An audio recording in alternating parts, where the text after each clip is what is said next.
거부님들, 보살님들, 오늘 이 법문을 듣고 계신 여러분 중에는 자녀를 키우신 분들이 많으실 것입니다. 밤낮으로 헌신하며 자식을 키웠는데 어느 순간 자식들이 멀어지는 것 같아 가슴 아프신 분들이 계시지 않습니까? 전화를 걸어도 바쁘다는 말만 듣고 명절에도 얼굴 보기 힘들고 혹시 자신이 잘못한 것은 아닌가 밤마다 되새기시는 분들이 계실 것입니다. 혹은 아직 자녀가 어리지만 훗날 자식에게 사랑받는 부모가 되고 싶으신 분들도 계시겠지요. 부처님께서는 2500년 전에 이미 부모와 자식의 관계에 대해 깊은 가르침을 주셨습니다.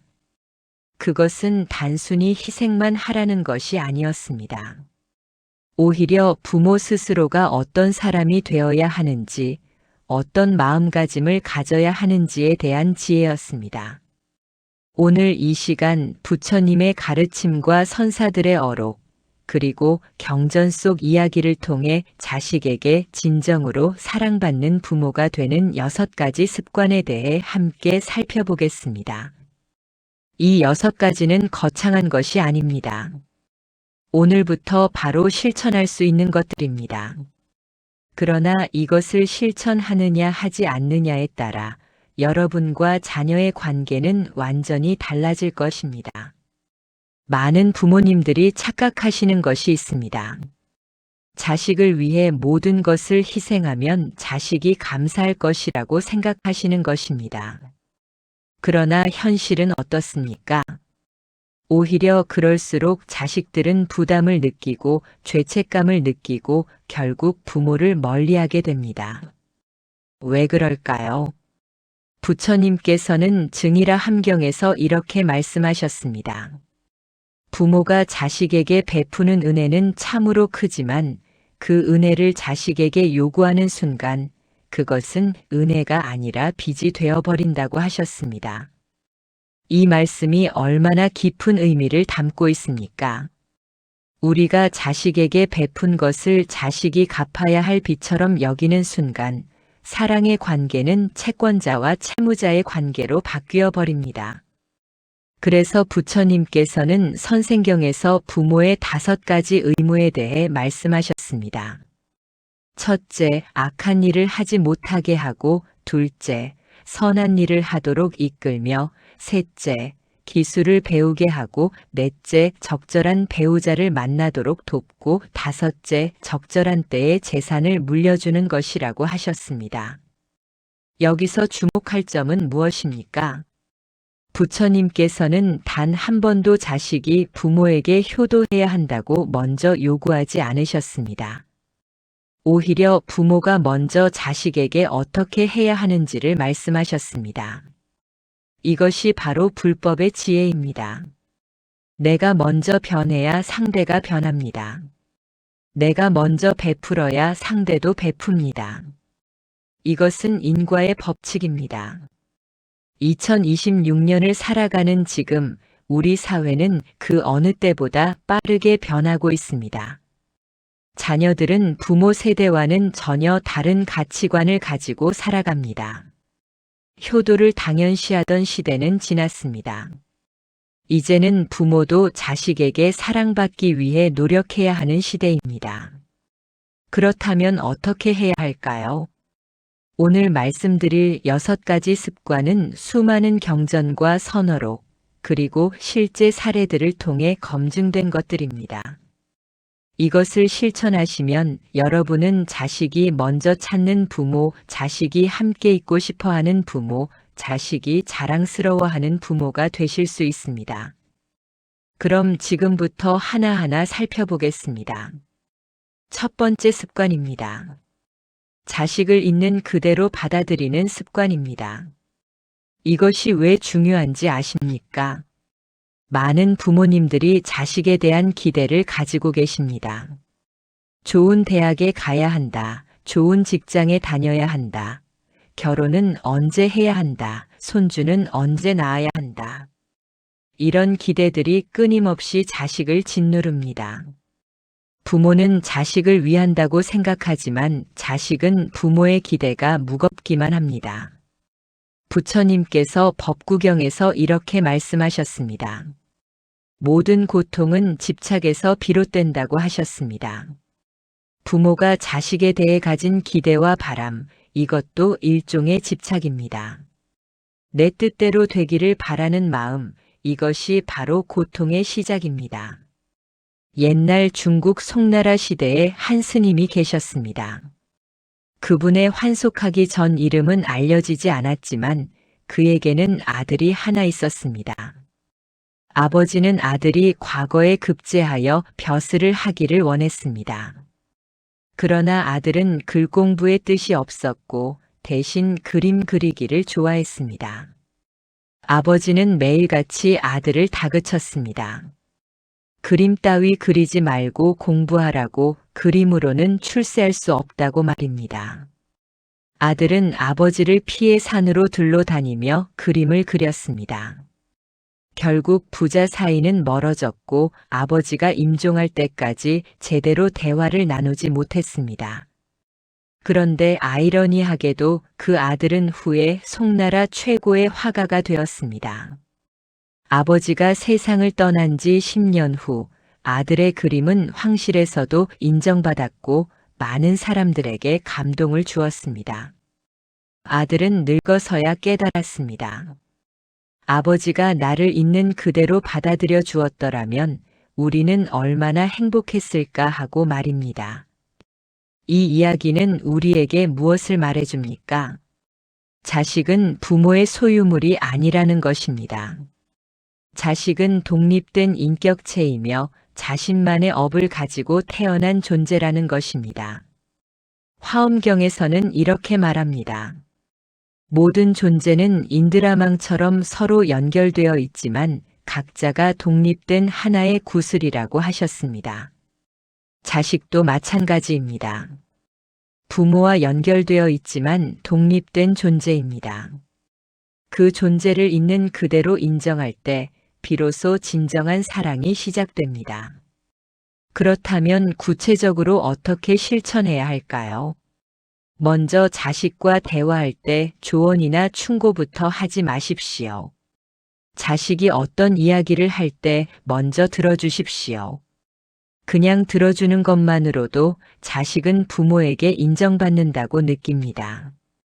예를 들어 자식이 직장을 그만두고 싶다고 말한다면 어떻게 하시겠습니까? 많은 부모님들이 즉시 반대하십니다. 직장을 함부로 그만두면 어떻게 하느냐, 다시 구하기 힘들다, 조금만 참아라. 이런 말들을 쏟아내십니다. 그러나 이렇게 해보십시오. 먼저 왜 그만두고 싶은지 물어보십시오. 무슨 일이 있었는지, 어떤 마음인지 들어주십시오. 그리고 이렇게 말씀해 보십시오. 내가 힘들었구나, 많이 고민했겠구나. 그 다음에 조언을 하셔도 늦지 않습니다. 아니, 조언을 하지 않아도 됩니다. 자식은 이미 부모가 자신을 이해해 주었다는 것만으로도 큰 위안을 받습니다. 그리고 스스로 답을 찾아갈 것입니다. 선가에서는 이런 말이 있습니다.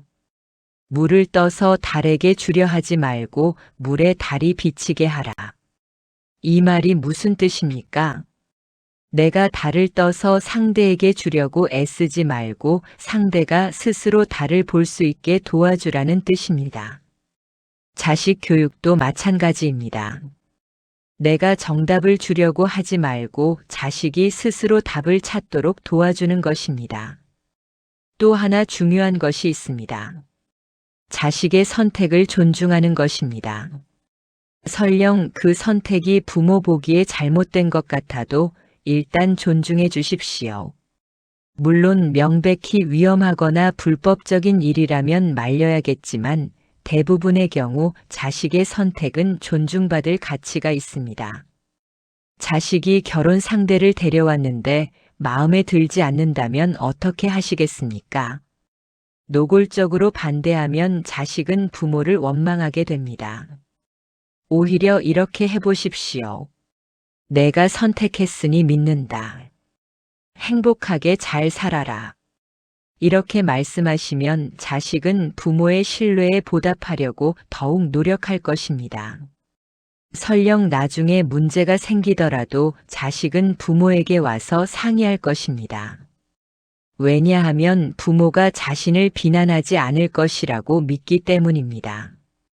이것을 실천하는 구체적인 방법을 알려드리겠습니다. 매일 아침 일어나서 이렇게 마음속으로 되뇌어 보십시오. 오늘 하루 나는 내 자식을 있는 그대로 받아들이겠습니다. 내 기대를 내려놓고 자식의 모습 그대로를 사랑하겠습니다. 이것을 매일 반복하십시오. 그리고 자식과 통화하거나 만날 때마다 한 번씩 이 다짐을 떠올리십시오. 처음에는 어색하고 어려울 것입니다. 오랫동안 길들여진 습관을 바꾸는 것은 쉽지 않습니다. 그러나 부처님께서 말씀하신 8정도 중 정정진 바른 노력을 기억하십시오. 꾸준히 노력하면 반드시 변화가 옵니다. 석 달만 이렇게 해보십시오.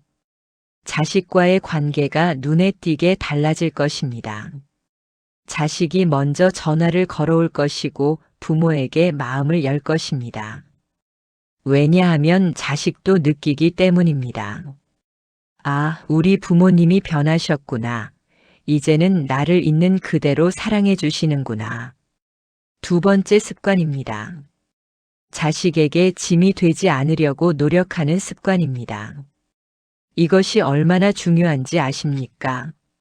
많은 노년의 부모님들이 자식에게 이렇게 말씀하십니다.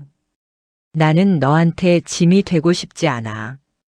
그런데 정작 행동은 어떻습니까? 자식에게 이것저것 요구하고 의존하고 자식 없이는 아무것도 못하시는 모습을 보이십니다. 말로는 짐이 되지 않겠다고 하면서 실제로는 짐이 되고 계신 것입니다. 부처님께서는 자바함경에서 이렇게 말씀하셨습니다. 자기 자신을 등불로 삼고 자기 자신을 의지처로 삼으라. 다른 것을 의지처로 삼지 말라. 이것을 자등명 법등명이라고 합니다. 이 말씀은 무엇을 의미합니까? 부모도 자식에게 의존하지 말고 스스로 자신의 삶을 책임지라는 뜻입니다. 물론 나이가 들면 건강도 약해지고 혼자 하기 어려운 일들이 생깁니다. 그럴 때 자식의 도움을 받는 것은 당연합니다. 그러나 여기서 중요한 것은 태도입니다. 당연히 해야 할 의무로 요구하는 것이 아니라 감사한 마음으로 받아들이는 것입니다. 조주선사라는 분이 계셨습니다. 80이 넘은 나이에도 여전히 절의 일을 도맡아 하셨습니다. 제자들이 말렸습니다. 스님, 이제 연세도 많으시니 저희가 하겠습니다. 그러자 조주선사께서 이렇게 말씀하셨습니다. 내가 할 수 있는 일을 남에게 맡기면 나는 쓸모없는 사람이 된다. 쓸모없는 사람이 되면 스스로 죽은 것과 다름없다. 이 말씀이 얼마나 깊은 뜻을 담고 있습니까? 사람은 쓸모가 있어야 삽니다. 자신이 누군가에게 필요한 존재라고 느낄 때 삶의 의미를 찾습니다. 반대로 모든 것을 남에게 의지하고 스스로 아무것도 하지 않으면 그것이 바로 살아있는 죽음입니다. 많은 노인분들이 우울증에 시달리십니다. 왜 그럴까요? 자식에게 짐이 된다고 생각하기 때문입니다. 자신이 쓸모없다고 느끼기 때문입니다. 그렇다면 어떻게 해야 할까요? 할 수 있는 일을 찾아서 하십시오. 작은 일이라도 좋습니다. 집안 청소를 한다거나 식사 준비를 돕는다거나 손주를 돌본다거나 아니면 봉사활동을 하셔도 좋습니다. 절에 가서 불공을 드리거나 복지관에 가서 다른 어르신들과 교류하셔도 좋습니다. 중요한 것은 스스로 뭔가를 한다는 것입니다. 구체적인 예를 들어보겠습니다. 서울에 사시는 70대 김보살님이 계셨습니다. 혼자 사시는데 자녀가 셋이나 되었지만 모두 바빠서 자주 찾아오지 못했습니다. 김보살님은 처음에는 서운했습니다. 자식들이 나를 잊은 것 같다고 생각하셨습니다. 그러다가 어느 날 절에서 법문을 듣고 깨달음을 얻으셨습니다. 자식에게 짐이 되지 말고 스스로 행복한 노년을 만들어야겠다고 결심하신 것입니다. 그 후로 김보살님은 달라지셨습니다. 아침마다 공원에 나가 운동을 하시고 점심에는 복지관에 가서 다른 어르신들과 식사를 하시고 오후에는 도서관에 가서 책을 읽으셨습니다. 또 일주일에 한 번씩은 절에 가서 봉사활동도 하셨습니다. 그러자 신기한 일이 벌어졌습니다. 자식들이 오히려 더 자주 찾아오기 시작한 것입니다. 왜 그랬을까요? 어머니가 외롭지 않고 당신 생활을 즐기고 계시니 자식들도 마음이 편해진 것입니다. 죄책감 없이 어머니를 만날 수 있게 된 것입니다. 그리고 만나면 어머니는 자식들에게 이런저런 요구를 하지 않으셨습니다. 대신 당신이 요즘 어떤 재미있는 일을 겪었는지, 어떤 책을 읽었는지 이야기하셨습니다. 자식들은 어머니와의 만남이 즐거워졌습니다. 부담이 아니라 기쁨이 된 것입니다. 이것이 바로 짐이 되지 않는 부모의 모습입니다. 또 하나 중요한 것이 있습니다.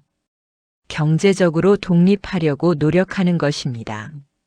물론 경제적 형편이 어려운 분들도 계실 것입니다. 그럴 때는 자식의 도움을 받아도 됩니다. 그러나 가능하다면 자신의 생활비는 자신이 해결하려고 노력하십시오. 연금이나 저축한 돈으로 생활하시고 부족하면 할 수 있는 일을 찾아보십시오. 요즘은 노인 일자리도 많습니다. 아파트 경비, 주차 관리, 급식 보조 등 여러 가지가 있습니다. 이런 일을 하시면 두 가지 좋은 점이 있습니다. 첫째, 경제적으로 자립할 수 있습니다. 둘째, 사회적 관계를 유지할 수 있습니다. 사람은 사회적 동물입니다. 관계 속에서 살아갈 때 행복합니다. 일을 하면 자연스럽게 사람들을 만나게 되고 대화하게 되고 삶의 활력을 얻게 됩니다. 또 하나 실천 방법을 알려드리겠습니다. 자식에게 부탁할 일이 생겼을 때 한 번 더 생각해 보십시오. 이것을 내가 직접 할 수는 없을까? 아니면 다른 방법은 없을까? 예를 들어 병원에 가야 하는데 자식에게 데려다 달라고 하기 전에 택시를 타고 갈 수는 없는지 생각해 보십시오. 요즘은 콜택시 서비스도 잘 되어 있습니다. 핸드폰으로 앱을 깔기 어려우시면 전화로도 부를 수 있습니다. 은행 업무를 봐야 한다면 자식에게 부탁하기 전에 인터넷 뱅킹을 배워보는 것은 어떨까요? 복지관이나 도서관에서 무료로 스마트폰 교육을 해줍니다. 물론 처음에는 어렵습니다. 그러나 배우고 나면 훨씬 편리합니다. 이렇게 스스로 할 수 있는 일이 많아질수록 자식에게 짐이 되지 않습니다. 그리고 자식들도 부모를 대견하게 생각합니다. 우리 부모님은 연세가 있으셔도 배우려고 노력하시는구나. 스스로 하시려고 애쓰시는구나. 이런 생각이 들면 자식들은 부모를 더욱 존경하게 됩니다. 반대로 모든 것을 자식에게 의존하면 어떻게 될까요? 처음에는 자식들이 효도한다는 마음으로 해줍니다. 그러나 시간이 지나면 점점 부담이 됩니다. 자식도 자기 삶이 있습니다. 직장도 다녀야 하고 배우자도 돌봐야 하고 자녀도 키워야 합니다. 그런데 부모가 계속 이것저것 요구하면 자식은 지치게 됩니다. 그래서 점점 부모를 멀리하게 되는 것입니다. 이것은 자식이 불효해서가 아닙니다. 사람이라면 누구나 그럴 수밖에 없는 것입니다. 그러니 자식을 원망하지 마십시오. 대신 스스로 변하십시오. 짐이 되지 않는 부모가 되십시오. 그러면 자식이 먼저 찾아올 것입니다. 세 번째 습관입니다. 자식의 삶에 간섭하지 않는 습관입니다. 이것이 가장 어려운 부분일 수 있습니다. 부모는 자식을 사랑하기 때문에 자식이 잘 되기를 바라기 때문에 이것저것 간섭하게 됩니다. 그러나 그 간섭이 자식에게는 큰 스트레스가 됩니다. 부처님께서는 유마경에서 이런 말씀을 하셨습니다. 가장 큰 자유는 집착으로부터의 자유다. 부모가 자식에게 갖는 집착, 이것이야말로 자식을 불행하게 만드는 가장 큰 원인입니다. 자식의 삶은 자식의 것입니다. 부모의 것이 아닙니다. 자식이 어떤 직업을 선택하든 누구와 결혼하든 어디에 살든 그것은 자식이 결정할 일입니다. 물론 조언을 해줄 수는 있습니다. 그러나 조언과 간섭은 다릅니다. 조언은 자식이 원할 때 해주는 것이고 간섭은 자식이 원하지 않는데도 하는 것입니다. 백장 스님이라는 분이 계셨습니다. 이 스님의 법문 중에 이런 이야기가 있습니다. 어느 날 한 제자가 스승에게 물었습니다. 스승님, 제가 어떻게 수행해야 합니까? 백장 스님은 이렇게 대답하셨습니다. 내가 묻지 않으면 내가 말하지 않는다. 내가 알고 싶어 하지 않는 것을 내가 가르칠 수는 없다. 이 말씀의 의미가 무엇입니까? 상대가 원하지 않는 것을 강요하지 말라는 것입니다. 부모 자식 관계도 마찬가지입니다. 자식이 조언을 구할 때까지 기다리십시오. 자식이 먼저 물어올 때까지 참으십시오. 그리고 자식이 물어왔을 때 그때 조언해 주십시오. 그러면 자식은 그 조언을 소중히 여길 것입니다. 반대로 자식이 묻지도 않았는데 이것저것 간섭하면 자식은 듣지 않을 것입니다. 구체적인 예를 들어보겠습니다. 자식이 결혼해서 아이를 낳았습니다. 손주를 돌보러 자식 집에 갔습니다. 그런데 며느리나 사위가 아이를 돌보는 방식이 마음에 들지 않습니다. 이럴 때 어떻게 하시겠습니까? 많은 부모님들이 참지 못하고 이렇게 말씀하십니다. 그렇게 하면 안 돼, 이렇게 해야지. 내가 너희를 키워봤으니까 내가 더 잘 알아. 이런 말을 들으면 며느리나 사위는 어떤 기분이 들까요? 자존심이 상합니다. 우리를 무시하는구나.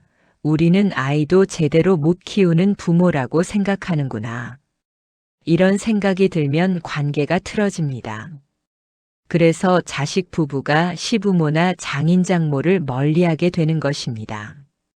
그렇다면 어떻게 해야 할까요? 참으십시오. 정말 위험한 상황이 아니라면 그냥 지켜보십시오. 자식 부부가 시행착오를 겪으면서 배워가게 하십시오. 그것이 그들의 성장입니다. 그리고 만약 정말로 조언이 필요한 상황이라면 이렇게 말씀해 보십시오. 내가 예전에 너를 키울 때 이런 경험이 있었는데 혹시 도움이 될까 싶어서 말해볼게. 물론 너희 생각이 다르면 너희 방식대로 해도 돼. 이렇게 말씀하시면 자식들도 귀를 기울일 것입니다. 왜냐하면 강요가 아니라 제안이기 때문입니다. 존중받는다고 느끼기 때문입니다.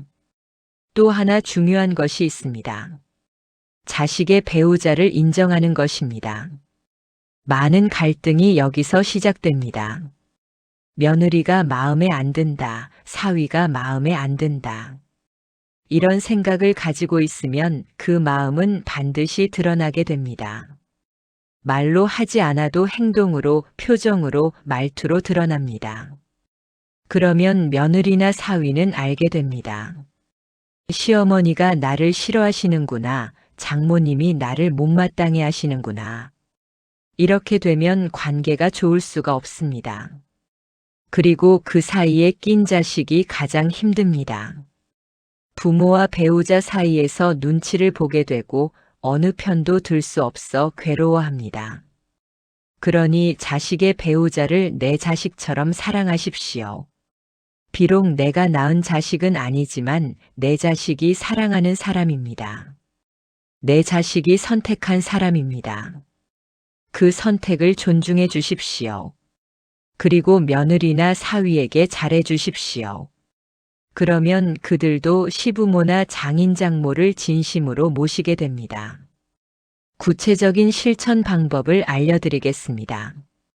자식과 통화할 때 자식의 사생활에 대해 묻지 마십시오. 언제 결혼할 거니? 아이는 언제 낳을 거니? 직장은 잘 다니니? 월급은 얼마니? 이런 질문들은 하지 마십시오. 대신 이렇게 물어보십시오. 요즘 건강은 괜찮니? 너무 무리하지는 않니? 먹는 것은 잘 챙겨 먹니? 자식의 행복과 건강을 염려하는 질문을 하십시오. 그러면 자식은 부모의 사랑을 느낄 것입니다. 그리고 자식이 찾아왔을 때 이것저것 잔소리하지 마십시오. 대신 반갑게 맞이하고 맛있는 음식을 해주고 편안하게 쉬다 가게 해주십시오.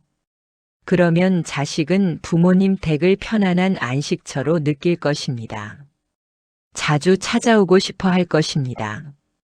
또 하나 자식 부부의 의견이 자신과 다를 때 화를 내지 마십시오. 세대가 다르면 생각도 다릅니다. 가치관도 다릅니다. 그것을 인정하십시오.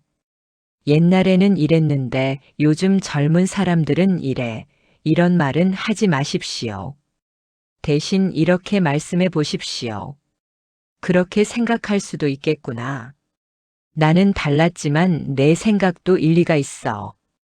이렇게 인정해주면 자식들도 부모를 더욱 존중하게 됩니다. 네 번째 습관입니다. 자신의 삶을 풍요롭게 가꾸는 습관입니다. 많은 부모님들이 자식을 위해 평생을 살아오셨습니다. 자식 교육을 위해, 자식 결혼을 위해, 손주를 위해. 그러다 보니 정작 자신의 삶은 돌보지 못하셨습니다. 취미도 없고 친구도 없고 오직 자식만 바라보며 사셨습니다. 그런데 자식은 어떻습니까? 자식은 자식대로 자기 삶을 살아갑니다. 부모가 자신만 바라보는 것이 부담스럽습니다. 그래서 피하게 되는 것입니다. 부처님께서는 중화함경에서 이렇게 말씀하셨습니다. 자신을 사랑하는 사람은 다른 사람도 사랑할 수 있다. 자신을 돌보지 않으면서 다른 사람을 돌볼 수는 없다. 이 말씀이 얼마나 중요한지 아십니까? 자신을 사랑하고 돌보는 것이 이기적인 것이 아닙니다. 오히려 그것이 다른 사람을 사랑하는 첫걸음입니다. 부모가 자신의 삶을 소중히 여기고 행복하게 살아갈 때 자식도 편안합니다. 우리 부모님은 당신 삶을 즐기고 계시는구나. 나 때문에 희생하지 않으셔도 되는구나. 이렇게 생각하면 자식도 마음이 가볍습니다. 그리고 그런 부모를 보면서 자식도 배웁니다. 나이가 들어도 삶을 즐길 수 있구나. 노년도 아름다울 수 있구나. 구체적으로 어떻게 해야 할까요? 첫째, 취미를 가지십시오. 무엇이든 좋습니다. 등산, 요가, 서예, 그림, 노래, 춤, 정원 가꾸기. 젊었을 때 하고 싶었지만 하지 못했던 것을 이제 해보십시오. 나이가 많아서 늦었다고 생각하지 마십시오. 시작하기에 늦은 때란 없습니다. 70에 시작해도 80까지 10년을 즐길 수 있습니다. 80에 시작해도 90까지 10년을 즐길 수 있습니다. 경상도에 사시는 80대 박보살님이 계십니다. 이분은 75세에 서예를 시작하셨습니다. 처음에는 글씨를 쓰는 것조차 어려웠습니다. 손이 떨리고 붓을 잡는 것도 서툴렀습니다. 그러나 매일 1시간씩 연습하셨습니다. 1년이 지나자 제법 글씨 모양이 나왔습니다. 5년이 지난 지금은 동네에서 작은 전시회도 하셨습니다. 그리고 무엇보다 중요한 것은 박 보살님이 행복해 하신다는 것입니다. 서예를 할 때만큼은 모든 걱정을 잊으신다고 합니다. 오직 붓과 먹과 종이에만 집중하신다고 합니다. 이것이 바로 선정입니다. 부처님께서 말씀하신 삼매입니다. 취미 활동은 단순한 놀이가 아닙니다. 그것은 수행입니다. 자신을 돌보는 방법입니다. 둘째, 공부하십시오. 배움에도 나이가 없습니다. 절에 가서 경전 공부를 하셔도 좋고 도서관에 가서 책을 읽으셔도 좋습니다. 요즘은 유튜브에도 좋은 강의들이 많습니다. 역사, 문학, 과학, 철학, 무엇이든 관심 가는 것을 공부해 보십시오. 공부를 하면 두뇌가 활발해집니다. 치매 예방에도 도움이 됩니다. 그리고 무엇보다 삶이 풍요로워집니다. 새로운 지식을 얻을 때의 기쁨, 그것을 아시지 않습니까? 그 기쁨을 다시 맛보십시오. 셋째, 친구를 사귀십시오. 나이가 들면 친구가 점점 줄어듭니다.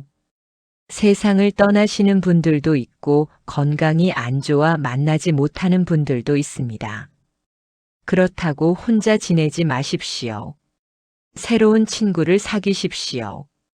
복지관에 가면 같은 또래 분들이 많습니다. 절에 가면 신도회가 있습니다. 등산 모임, 노래 교실, 요가 교실, 어디든 가서 사람들을 만나십시오. 사람은 관계 속에서 살아갑니다. 외로움은 건강에도 해롭습니다. 친구들과 만나서 이야기하고 웃고 함께 활동하십시오. 그러면 삶이 활기차집니다. 넷째, 봉사활동을 하십시오. 남을 돕는 것만큼 보람찬 일이 없습니다. 절에서 하는 봉사에 참여하셔도 좋고 지역 복지관에서 하는 봉사에 참여하셔도 좋습니다. 거동이 불편한 독거 어르신을 방문하거나 무료 급식소에서 배식을 돕거나 환경 정화 활동을 하거나 할 수 있는 일은 많습니다. 봉사를 하면 보살행을 실천하는 것입니다. 부처님께서 말씀하신 자비를 실천하는 것입니다. 그리고 봉사를 하다 보면 깨닫게 됩니다. 나보다 더 어려운 사람들이 많다는 것을, 내가 얼마나 복받은 사람인가 하는 것을, 그러면 감사한 마음이 생깁니다. 불평하던 마음이 사라집니다. 다섯째, 건강을 챙기십시오. 건강한 몸에 건강한 마음이 깃듭니다. 매일 규칙적으로 운동하십시오. 아침 일찍 일어나 공원을 산책하거나 체조를 하거나 가벼운 등산을 하십시오. 식사도 잘 챙겨 드십시오. 영양가 있는 음식을 골고루 드시고 과식하지 마십시오. 부처님께서는 중도를 강조하셨습니다. 너무 많이 먹지도 너무 적게 먹지도 마십시오. 적당히 드십시오. 그리고 정기적으로 건강검진을 받으십시오. 질병이 있으면 조기에 발견해서 치료하십시오. 건강해야 자식에게 짐이 되지 않습니다. 건강해야 하고 싶은 일을 할 수 있습니다. 이 모든 것을 실천하면 어떻게 될까요? 부모의 삶이 풍요로워집니다. 자식만 바라보고 사는 것이 아니라 자신의 삶을 즐기게 됩니다. 그러면 자식들이 어떻게 생각할까요? 우리 부모님은 정말 멋지시다. 나이가 드셔도 여전히 배우고 성장하고 즐기고 계시다. 나도 저렇게 나이 들고 싶다. 이렇게 생각하게 됩니다. 그리고 자연스럽게 부모를 자주 찾게 됩니다. 왜냐하면 부모와 함께 있으면 즐겁기 때문입니다. 부모에게서 긍정적인 에너지를 받기 때문입니다. 다섯 번째 습관입니다. 감사하는 마음을 표현하는 습관입니다. 많은 부모님들이 자식이 해준 것을 당연하게 여기십니다. 내가 너를 낳아 길렀으니 내가 나를 돌보는 것은 당연하다고 생각하십니다.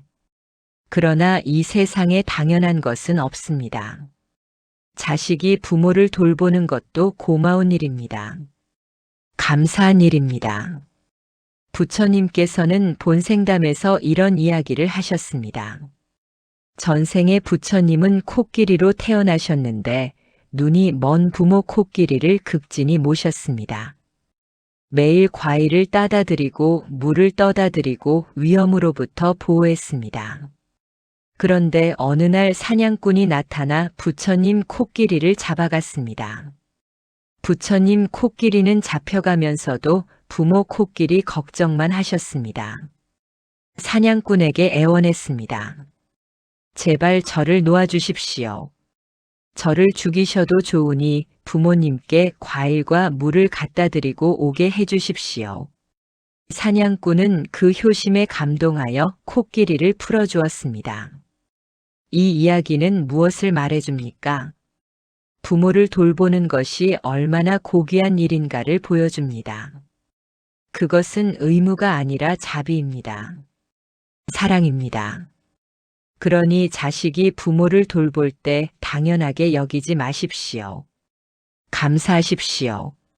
작은 일에도 고맙다고 말씀하십시오. 전화 한 통에도 고맙다고 하십시오. 방문해 주면 고맙다고 하십시오. 선물을 주면 고맙다고 하십시오. 이렇게 감사를 표현하면 자식도 기쁩니다.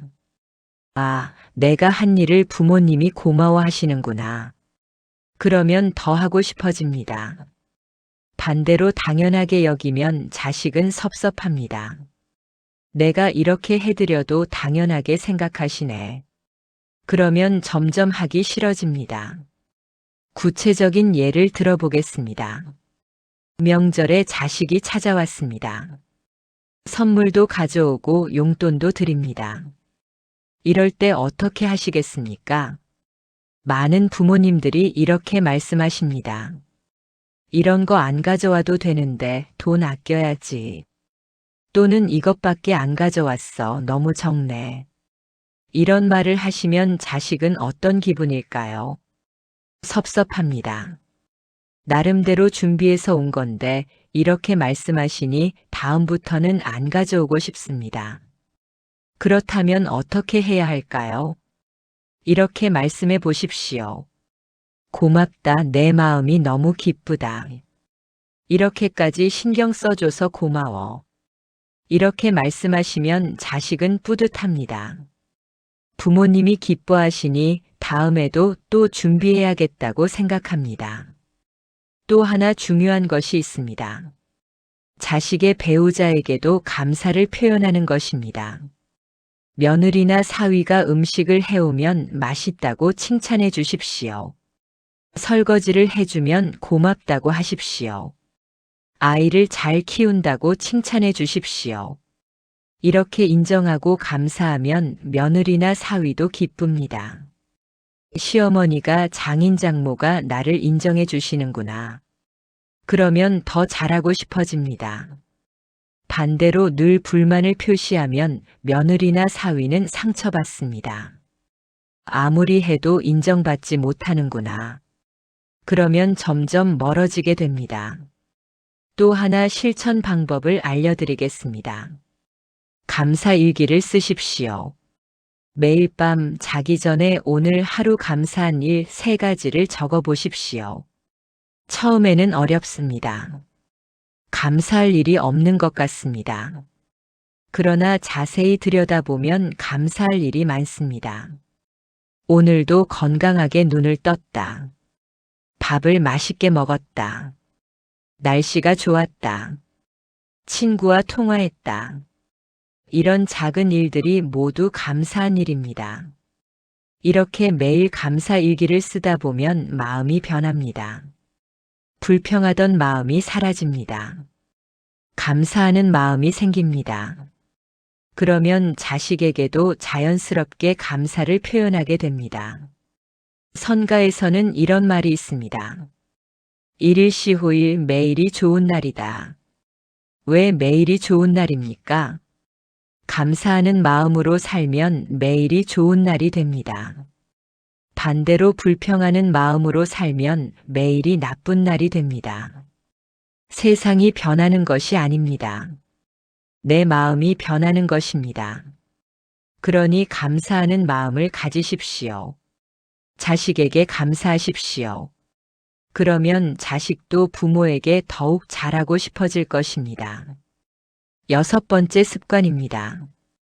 부처님의 가르침을 실천하는 모습을 보여주는 습관입니다. 말로만 가르치지 마십시오. 행동으로 보여주십시오. 자식은 부모의 말을 듣고 배우는 것이 아닙니다. 부모의 행동을 보고 배웁니다. 부모가 절에 다니면서 자비롭게 살아가는 모습을 보면 자식도 불법에 관심을 갖게 됩니다. 부모가 화를 잘 내고 남을 미워하면 자식도 그렇게 배웁니다. 부모가 욕심 많고 집착하면 자식도 그렇게 배웁니다. 그러니 부모가 먼저 변해야 합니다. 부처님께서는 42장경에서 이렇게 말씀하셨습니다. 자신을 이기는 것이 남을 이기는 것보다 낫다. 자식을 바꾸려고 하지 마십시오. 자신을 먼저 바꾸십시오. 내가 변하면 자식도 변합니다. 구체적으로 어떻게 실천해야 할까요? 첫째, 아침 저녁으로 예불을 드리십시오. 집에 작은 불단을 마련하고 매일 예불하는 모습을 보여주십시오. 자식이 어릴 때부터 이런 모습을 보면 자연스럽게 신심이 생깁니다. 둘째, 경전을 읽으십시오. 금강경이나 반야심경, 법구경 등을 읽고 공부하십시오.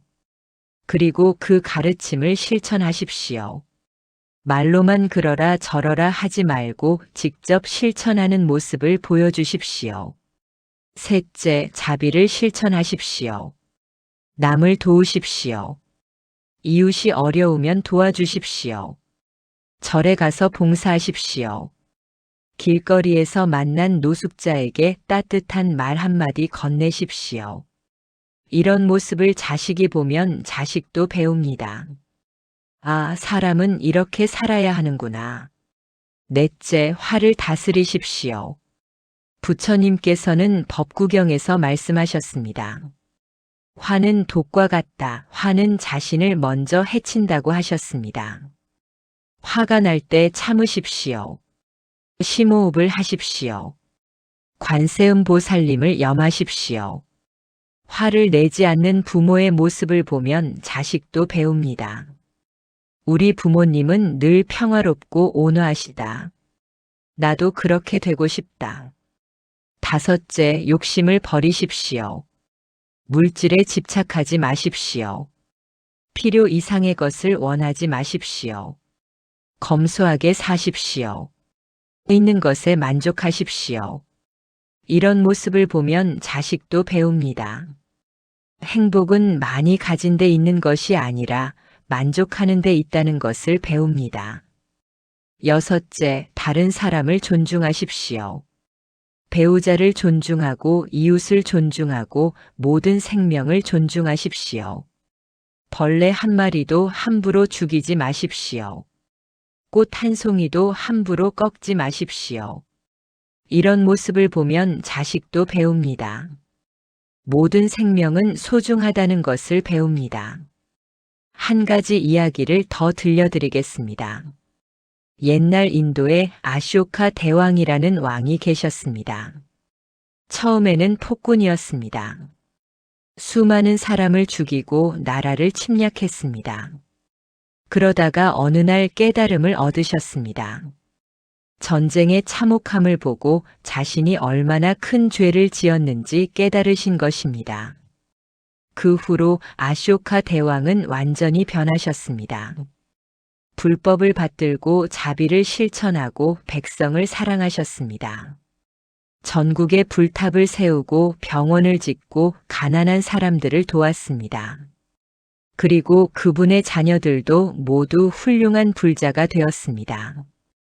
아들 마힌다는 스리랑카의 불교를 전파했고 딸 상가미타도 함께 가서 불법을 전했습니다.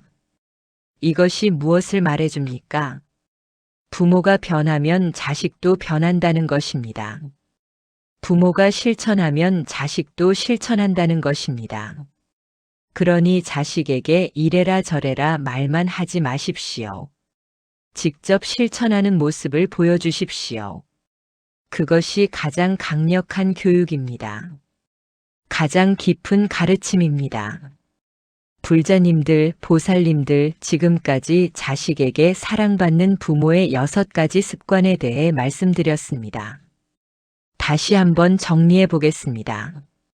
첫째, 자식을 있는 그대로 받아들이는 습관입니다. 기대를 내려놓고 자식의 선택을 존중하고 그 존재 자체를 사랑하는 것입니다. 둘째, 자식에게 짐이 되지 않으려고 노력하는 습관입니다. 스스로 할 수 있는 일을 하고 경제적으로 독립하고 사회적 관계를 유지하는 것입니다.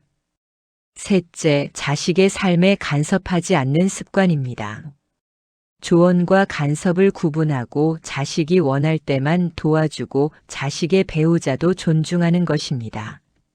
넷째, 자신의 삶을 풍요롭게 가꾸는 습관입니다. 취미를 갖고 공부하고 친구를 사귀고 봉사하고 건강을 챙기는 것입니다. 다섯째, 감사하는 마음을 표현하는 습관입니다. 자식이 해준 작은 일에도 고마워하고 당연하게 여기지 않고 감사 일기를 쓰는 것입니다. 여섯째, 부처님의 가르침을 실천하는 모습을 보여주는 습관입니다. 말로만 가르치지 않고 직접 자비롭고 지혜롭게 살아가는 모습을 보여주는 것입니다. 이 6가지를 실천하시면 여러분은 자식이 사랑하는 부모가 되실 것입니다. 자식이 자랑스러워하는 부모가 되실 것입니다. 자식이 함께 있고 싶어하는 부모가 되실 것입니다. 그리고 무엇보다 중요한 것은 여러분 자신이 행복해지실 것입니다. 자식에게 인정받기 위해 사는 것이 아니라 자신의 삶을 즐기게 되실 것입니다. 부처님께서 열반경에서 이렇게 말씀하셨습니다.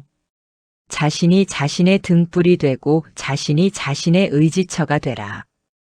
다른 것을 의지처로 삼지 말라. 법이 등불이 되고 법이 의지처가 되라.